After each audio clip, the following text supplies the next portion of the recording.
If we delegating work, if we giving work to someone else doing the team, are we actually empowering that person at the same time? Are we adding value to that person too? Or is that person going to feel that they're just giving me work because they just really don't like to do that work themselves? And we don't want to look at it or come across in that perspective. So I always look at it as a value add to another person.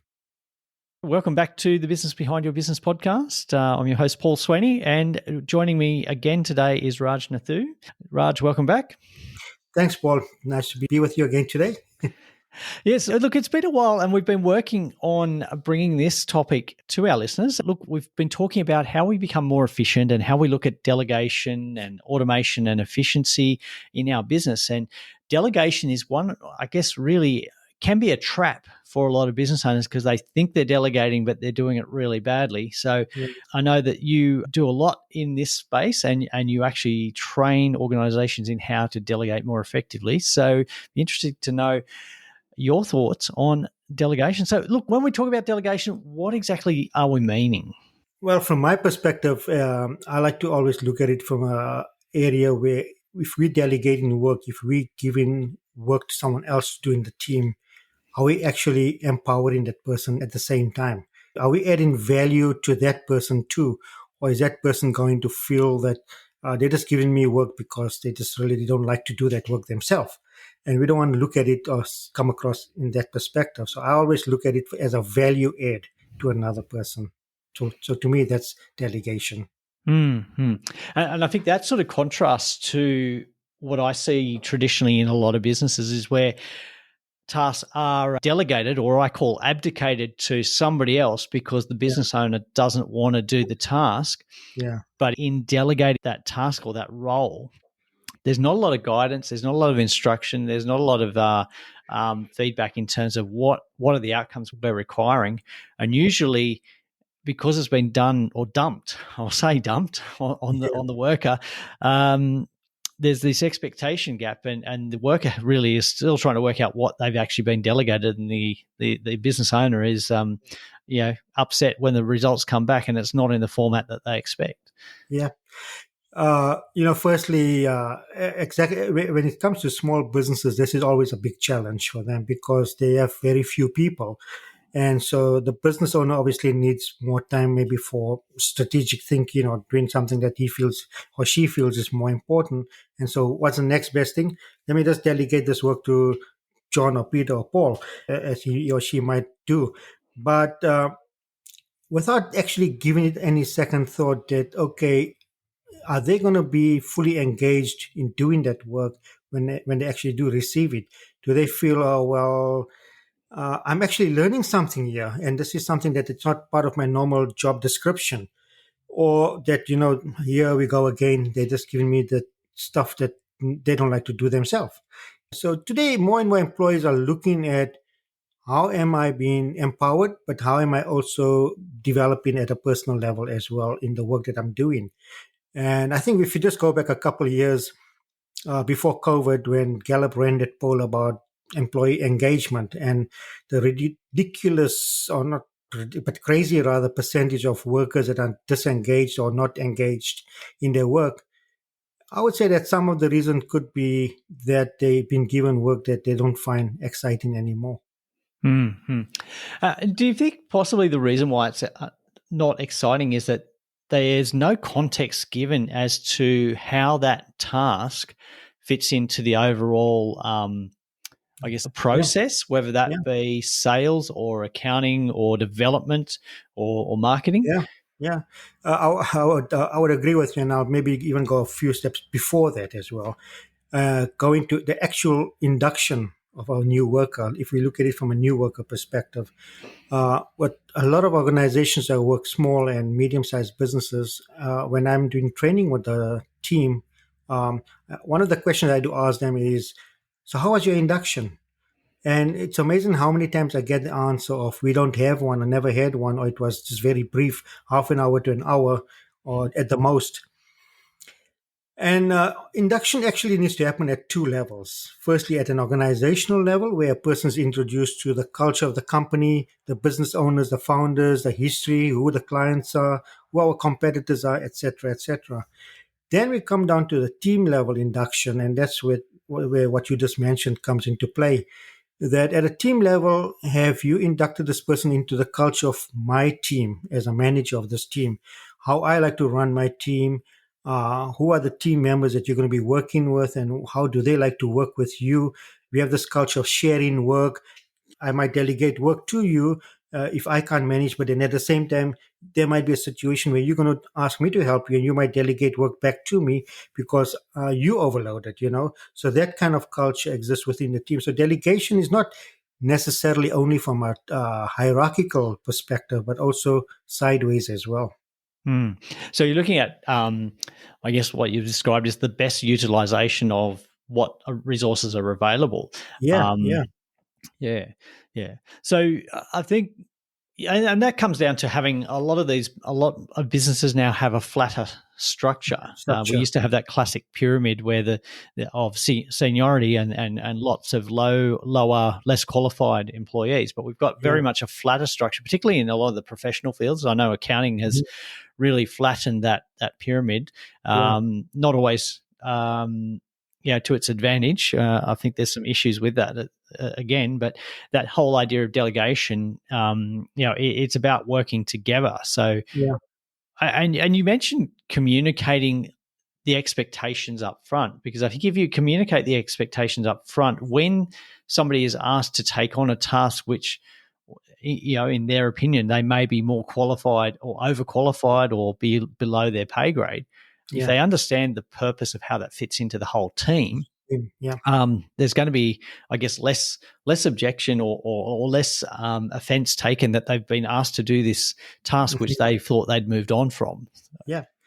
And it goes back again as a team leader painted the vision of her department or division to this new person or to even the existing employees. Is it a shared mission vision that they have even at the team level? So you have that at an organizational level, but at the team level, what's the culture and what's my vision as a team leader or a manager for my team? Do we have a culture of sharing and not only activities but even knowledge sharing as well, all part and parcel of it? Mm-hmm. So you started to talk about knowledge sharing, and I guess knowledge sharing, and you mentioned the word enrichment, I think, before. Mhm. So if we're looking at probably a more junior employee or somebody Yeah. with less qualifications, how would we delegate as part of that process to, one, help them learn the Hmm. skills and Yeah. then be able to be, I guess, be more enriched, more Yeah. capable in their role? Yeah, there's approaches that you can use, such as what we call job enrichment or job enlargement. So, job enrichment is where you get someone to do different types of work during the day or during the whole week so that they don't get bored too quickly or they get experience at different areas of the job across the organization or across your department. Job enlargement is when you get someone to start a task and take it all the way through from start to end. Like in your case with an accounting firm, you might tell the person that I want you to manage this person's account, do their accounting records, do the financial statements for the end of the year. You're responsible for their quarterly BES returns as well. And then you also need to generate their tax return for the end of the year. So that's literally doing everything from A to Z as that person's responsibility in terms of job enlargement. So they literally have that whole flow through from A to Z. With job enrichment, you get people that are getting pockets of experience in different areas. And you can maybe then utilize them in areas where you need them the most to generate that efficiencies we talked about earlier. But at the same time, that person feels valued because they add in value across different areas of the business as well. Mm-hmm. Yeah. So with the enrichment, you're sort of providing multiple skilling points. Mhm. So you're basically creating your all rounder Yeah, in yeah, a way. Yeah. exactly. Yeah. Yeah. Yeah. So uh, how would you position that in terms of explaining that to somebody that you're going to delegate to those kinds of tasks? Because I know I've worked in organizations in the past where people have sort of resented that, being asked to do so many different things in a day or so many different kinds of tasks. Yeah. Um, how do we manage that? Or is it a case of, and I think you've already touched on this, working out how each employee works best? Because we might have somebody that loves that working on 8 different things in a day, Yeah. whereas we might have the other one who just likes to Because- get stuck in and work on a major project. Yeah. That's where a lot of companies use things like psychometrics and all that to understand the behavioral profiles of different people. And I'm a big proponent of that because I use that myself with my clients as well. Some of them like the motivational map. So we identify what actually motivates people on the basis of Maslow's hierarchy of needs. And one of the motivators we might look for in this particular instance is the self-esteem motivator. Is this person self-confident but motivated to learn and also share whatever they've learned with other people? Are they self-motivated? They're always looking to explore new things and learn new ideas, or come up with more efficient ways of doing things as well. So that's what we're looking for there. Some of the other things we might look at in terms of the behavioral profile. So maybe like from a DISC perspective, maybe this person comes across as a very stable employee. So these kind of employees like to know very clearly what's expected of them, what time frame the work must be completed in, be given enough time upfront to do the work. So if you're going to go to this person and say, I have a rush job, they're not going to be very happy with that. They don't like to be put under that kind of pressure. Alternatively, if you have a person who's very dynamic in your team, action oriented, fast thinker, makes decisions very quickly on their feet, that's the kind of person you know delegate last minute jobs to, because they can get the work done quickly and they're very flexible. They can switch from one activity to another without a much of a problem. But a stable worker or a more of a high C or compliance really worker, they are more introverted in the way they think and do work. They like to think about a process that they're going to follow. They like to have a plan of action in their head, even if it's a mental thing, or probably write it down on paper that this is my to-do list for the day. And then suddenly you come and you're upset at Apple Cart. They don't really like that. But action-oriented workers, domineering workers, as we call them, or influential workers, are extroverted by nature. They are very flexible and they can switch between tasks. So who in your team fits into which profile? And I'm not saying that we need to box people up into those four quadrants. We all a combination of all four of them, but which is our main behavioral style? And if I know which of these are within my team, I can delegate work to the right person. So if I have a rush job, client just walked in and say, I need my tax returns or my best done immediately or something like that because I forgot about it, you know who to call upon. But if you got something that requires a lot more thinking and planning and things like that, don't give it to the action guy. He's going to get bored. You give it to the stable person. So goes back again to your recruitment phase. When I'm recruiting people, who am I recruiting? What kind of behavioral profile of person and motivational profile of person am I recruiting as well? Hmm. Am I recruiting people that are self-motivated, or people that have to be keep on being pushed into and keep on being motivated externally to get something done? Yeah, I think that's very important to identify. And I guess one of the things we're trying to get people to do is think about the role in terms that you need a new hire to perform, but not just the role in terms of how you traditionally think of it, but Mhm, what are the outcomes you need that person to be able to deliver?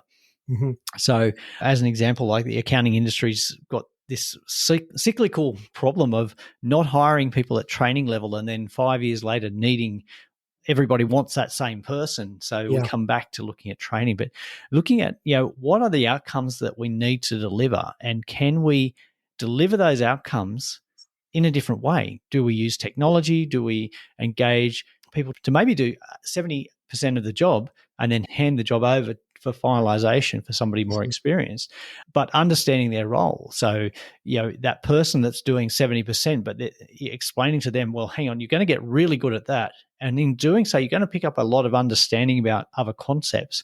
And then Yeah. when we introduce new types of work to you, you're going to actually pick that up at a faster rate. And Mhm. down the track, you're going to be the person that is going to be getting the handover to finish the job because your skills are going to improve. But I think Yeah. that's a gradual type of process. That's a long game. That's not a short Oh yeah. term. Oh yeah. That definitely is. And I think one of the challenges that small businesses face is that the business owner is looking for a mirror image of themselves in their employees. right? Now, entrepreneurs per se are risk takers. And many times during the day, they're wearing many hats to get things done, as you would know. But the employees that they're hiring may not be able to necessarily be doing that. They like to maybe be confined to a little box where I'm a salesperson or I'm a HR person or whatever my job profile is, and don't ask me to do something else. Whereas the entrepreneur, him or herself, is probably all of those verticals at any given time of the day. So this is a challenge where they might hire people. Look, okay, this one's got really good experience or something, but that experience is actually not entrepreneurial, but more maybe corporate. And so they very siloed in some aspects of their thinking as well.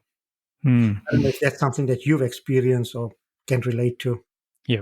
Yeah. I've seen a lot of business owners hire mirror images of themselves and then wonder why there's no diversity or no new ideas coming into the business. Or they hire somebody that's the same as them, but has the same problems and same weaknesses. So Yeah, yeah, um, I think sometimes you've got to step outside and look at what are your alternatives. But yeah, yeah, this is where you need to get some external guidance as well on who should you be hiring? What kind of person should you be looking for?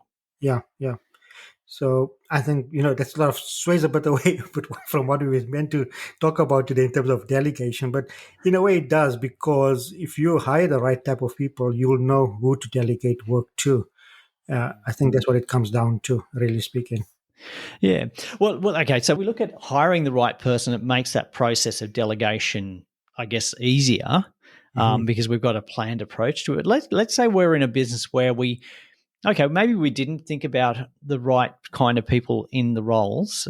We don't necessarily have the right people in the right seat on the bus. What are some of the things that we could be doing to improve the way that we delegate to those people?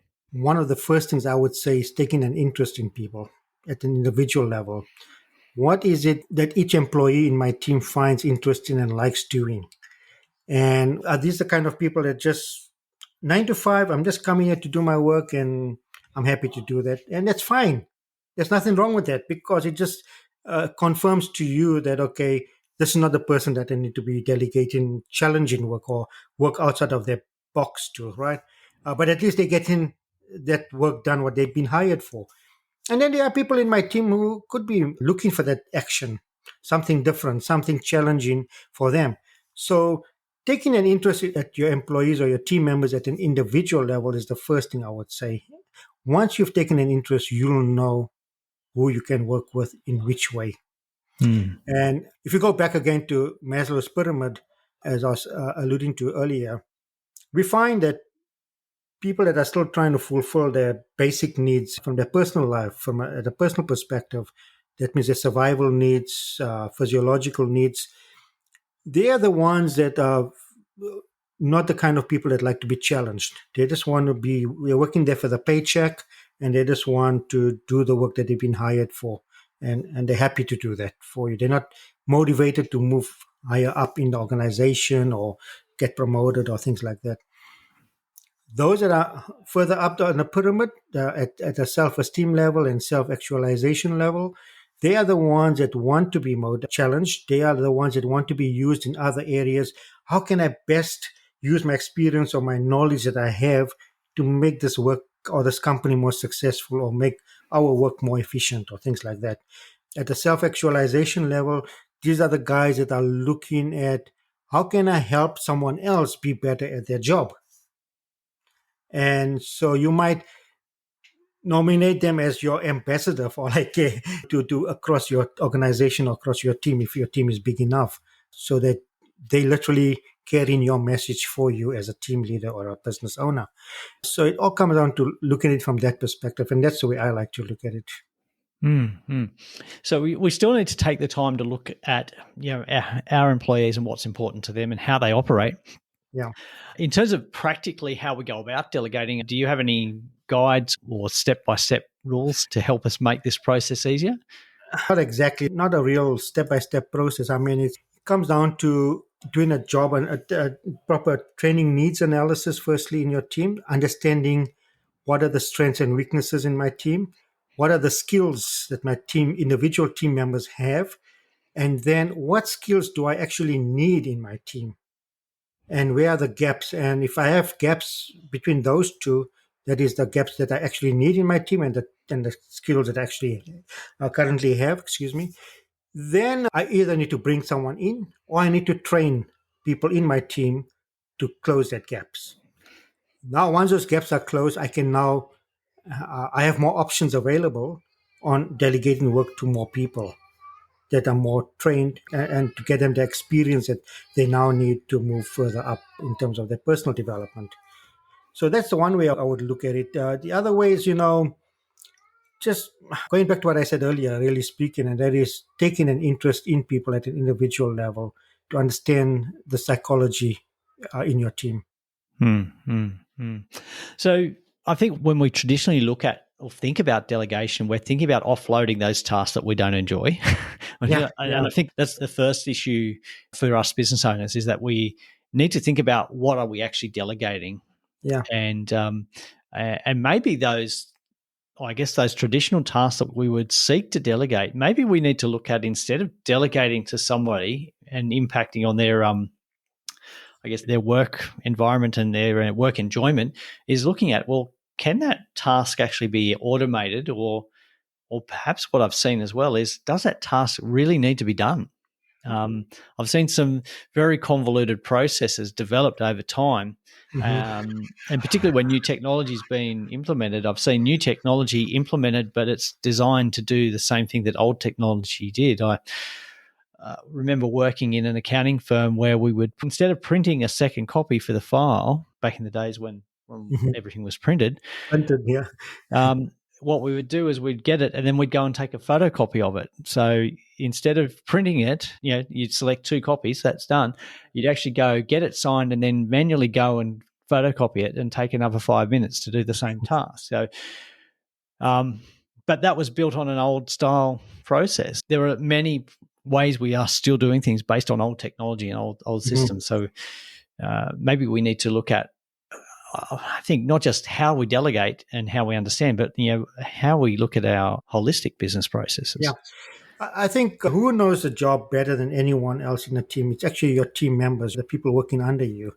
And as a team leader or a business owner, are you prepared to take the risk of trusting them and telling them that, look, let's find a better way of doing something, and I'll leave you guys. I mean, giving you this project to do as a project, and get the team to form as a project team on their own without you micromanaging them as a business owner. And let's see if they come up with a better system, a better mousetrap, as we always say. And if they're making a mistake, let them make a mistake. This is where I like Richard Branson, where he says that if you're making a mistake, it's fine. But the more important thing is, what did we learn from the mistakes and the failures, rather than, because the successes, yeah, well, the successes are there and we pop a bottle of champagne or something. But from the mistakes, are we just going to forget about it now? No, there's actually a learning in that can help us to make the next system a bit better. So if you want to automate things, if you want to improve your workflow, who better than your actual team to come up with a better workflow, because they know exactly what's involved, where the pitfalls are along the system, and how to overcome each of those barriers. Yeah, yeah, yeah. And I guess this is where that whole concept of trusting your employees and Yeah, developing trust, that's really crucial, because as a business owner, you've got to learn to let go, but you've got to have the confidence that you can trust your employees. yeah, And that's a gradual process. The trust is not something that we just pile on somebody, and when they don't succeed, then you take it off them and say, well, hang on, you failed once, that's it. yeah, yeah. Trust is, it's a gradual process that you build it up. It's built up over time. And I think I mentioned this to you, Dave Ramsey has this description of trust and delegations, that you're gradually feeding out more of the rope, giving your Mhm. employee more of the rope, more slack, more ability to do stuff. But at the end of the day, as the owner, you're still holding on to that end of the rope. You haven't just thrown the whole thing So at them and said, that's it. sink or swim. You're Yeah, still engaged in it, but you've got to learn to let go. yeah. And I think as we become more of a service-based country, as we already are, more and more people or employers don't like to be micromanaged. So you're going to let go and give them more and more of the rope, but give them that feeling that I'm trusting you, I'm empowering you, but I'm trusting you to use this as a way to make things better for the company, help the company grow. Because if the company grows, we all benefit out of it, or things like that as well. Hmm, hmm, hmm. Okay, that's great. So, Raj, in summing it up, what are some of the key things that you want people to remember about how they can improve delegation in their business? Like I said, first, I'm going back to this taking an interest because this is something I've noticed a lot recently. And if you look at the great resignation and all those things that we've become aware of in recent articles around the world, one of the big reasons is that I'm just a number in a company. Nobody looks at me as an individual. And through my training recently, I focused more and more on this aspect to managers and business leaders that take an interest in the people that are working with you. How much do you know about them? How much do you know what they like to do? What kind of work do they like to do? What do they like to do outside of work in their personal time?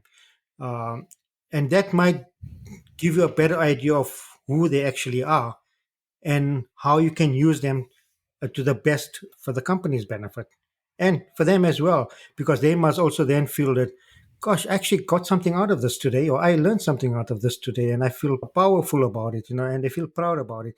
Obviously, that's not going to happen on a day-to-day basis, but if you do it regularly enough, you're going to actually hold on to those good workers, as opposed to what you might end up having that Burger King outlet in the USA where everybody literally just walked out because they didn't feel valued Hmm. and they were just abused by the manager. So take an interest in your workers, find out what motivates them, what drives them, what energizes them, and how can you match that energy to what needs to be done in your department or your team or your organization. And if there's an alignment between those two, then you've got the best recipe ever. All right, fantastic. Well, once again, Raj, always a pleasure to talk to you. And thank you for sharing your insights into delegation and how we can do it better as business owners. Great to have you with us. And I'm sure we'll hear from you again on some other topics. And just on that, look, if you're listening and you've got a question you would like answered on the podcast, please send us your question at podcast@thebusinessbehindyourbusiness.com. And we'd love to answer your question in one of our upcoming episodes. Thanks, Paul. Thanks for the opportunity.